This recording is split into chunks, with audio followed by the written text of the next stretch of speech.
세자의 죽음에 명당을 찾고 있는 조선 제23대 왕 순조. 천자만선의 명당이라 하옵니다. 한 신하가 흉지라고 말하는데요.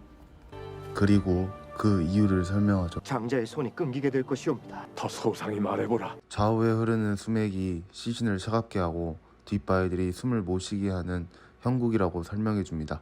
터가 좋은 자리까지 알려주는데요. 하지만 그 의견은 바로 묵살당하고 맙니다.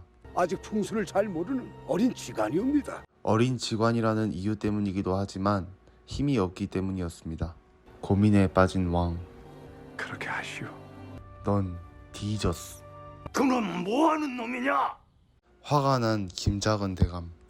그 풍수의 천재라 총망받고 있습니다. 그 자리가 명당이라는 건 사실이었는데요. 제거할 것을 결심하죠. 박지간 자네 집. 잠시 밖으로 나온 사이 불타고 있는 집. 박지관은 그저 구경할 수밖에 없었습니다. 인수전네 가자. 그리고 그 범인은 바로 김작은 대감이었죠. 울어봤자 돌아오는 건 없습니다. 하지만 그는 복수를 다짐하죠. 죽은 사람이 머문 땅이 아닌 산 사람을 위한 땅을 찾고 있는 박재상의 이야기, 영화 명당입니다. 13년 후, 저게 바로 문필봉이외다.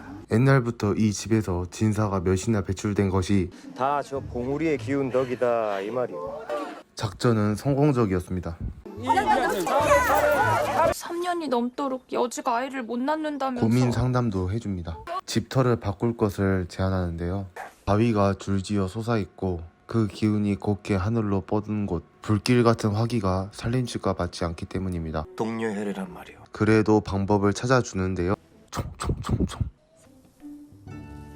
우리 위에서 아래로 흐르듯 사람도 길을 따라 흐르는 법이. 망해가는 시장도 살려내고 서민들의 삶을 어루만져주는 그의 행동과 인성에 많은 이들이 고마워했습니다. 부터 끊임없는 견제를 받아야만 했던 그의 삶에 그가 택한 것은 건달처럼 행세하는 것이었습니다. 지금의 영상처럼 말이죠. 박재상 역시 여기서 즐기고 있었는데요. 그는 여기서 정보를 모으고 있었습니다.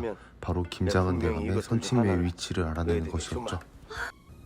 하지만 김작은 대감의 단골집인 만큼 통장 치를 일을 하고 있었습니다. 왕이 백성들을 위해 하사한 땅을 안동 김씨가 장악하니 왕실의 권위를 되찾기 위해 직접 나서는 조선 제24대 왕 헌종. 그가 왕이라 할지라도 힘은 없었습니다. 털을 봐주고 있는 그에게 김주순의 털을 알고 싶소. 갑자기 무거워진 분위기. 위화감이 맴돕니다. 못 알아배웠습니다. 찾아온 사람은 다름 아닌 흥선이었는데요. 13년 전의 일을 물어보는데요. 그것을 왜? 헌종은 신하들이 말한 천하 제일의 명당을 확인해보기 위해 제 아버지의 무덤을 파헤쳐보는데요. 하지만 무덤은 말 그대로 흉지였습니다. 명당인 묘를 파보니 김작은 대감의 아버지가 묻혀 있었습니다. 모두 잡아들이라. 죄를 잡았다 한들 물을 수 없는 왕실입니다. 결국 백성들이 알면 왕실의 권위만 떨어질 것이니 조용히 이정하게 됐습니다. 또 다른 작전을 준비하는데요. 묘도를 훔치기로 결정하죠. 시험에 참여하고 글을 올리는데요. 13년 전의 일을 기억하는 걸까요? 임기응변이 뛰어납니다. 다음에 더 자세한 이야기를 기약하고 빠르게 작전을 개시합니다. 그리고 묘지를 찾아냈죠. 작전은 성공적이었습니다. 박재상은 이대 천자지지에 대해 관심이 생긴 흥선 앞에 그런 땅은 없다고 단정짓습니다. 무슨 말해라. 하지만 집착을 버리지 못하는 흥선, 미쳐버린 흥선과 막아보는 박재상. 그렇게 김씨 일가와 흥선이 명당을 차지하기 위해 서둘러 움직이는데요. 해선 안 될 행동이라 회유하지만 흥선은 들을 생각조차 하지 않습니다. 실제로 흥선대원군은 고종, 순종 2대의 왕을 배출했으나 이후 장자가 절성되었습니다. 새롭게 흥한다. 영화 명당은 이렇게 마무리됩니다.